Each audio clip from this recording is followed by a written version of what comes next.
It's time for a discussion of the case, and the case here is the stay or quit case. This dealt with executives of the organisation getting very large increases in their compensation and 3 directors resigning in protest.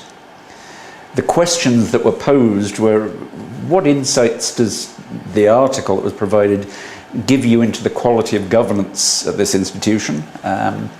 Do you think the pay raises were justified? What is the biggest fundamental problem that this article raises?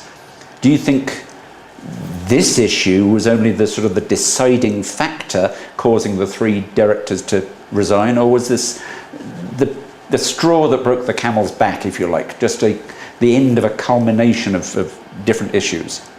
And then finally, what's the best action for them? Should they stay or quit? So we'll look at those questions individually if we can. Remember, with the case study, there are no right answers. The case is presented to you to provoke thought, to get discussion going. So all these answers are subject to really opinion. So first of all, what insights does this article provide to you into the quality of governance at this institution? Well, there are different aspects to look at. First of all, there was definitely a lack of attention by the board. If the board was violating regulations in the composition of its nominating committee, the board should really have been getting legal advice on that. When the stock was quoted on the NASDAQ, at that point there should have been good legal advice on governance structures. There is also the potential here of a fractured board. There seem to be some folks who are willing to go with the flow, if you like, and then the group of dissident directors. And a board is supposed to have a common voice. The implication here is that as the pay raises were all approved by the board, by the full board, that maybe the board is a rubber stamp for management decisions, and whatever management wants to push through, they do, which is absolutely unacceptable. Now, then the next question, do you think these pay raises were justified? Well, maybe they were, but I'm afraid that isn't the point here. That's really irrelevant to the case. The biggest fundamental problem raised by this issue is a lack of control mechanisms in place that the board is supposed to have in place, because you act in a leadership capacity. If you are supposed to be implementing a system of checks and balances, it would appear that in this situation, that system fell down quite dramatically.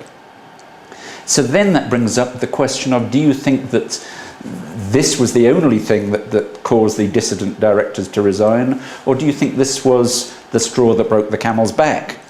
Well, it's somewhat difficult to say without further background information, but just reading between the lines, it looks like this was the last straw, and that the dissident directors felt that this was really their only course of action.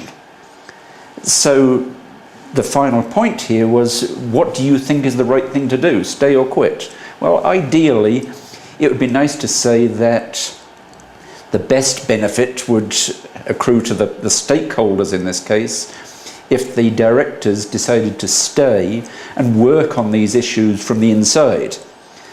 However, if that's what they've been trying to do, we don't know for how long, year after year potentially, and the rest of the board have not been supportive in the efforts of these directors, it could be that their decision to quit was really their only way of bringing attention to the situation, and they didn't feel there was any alternative.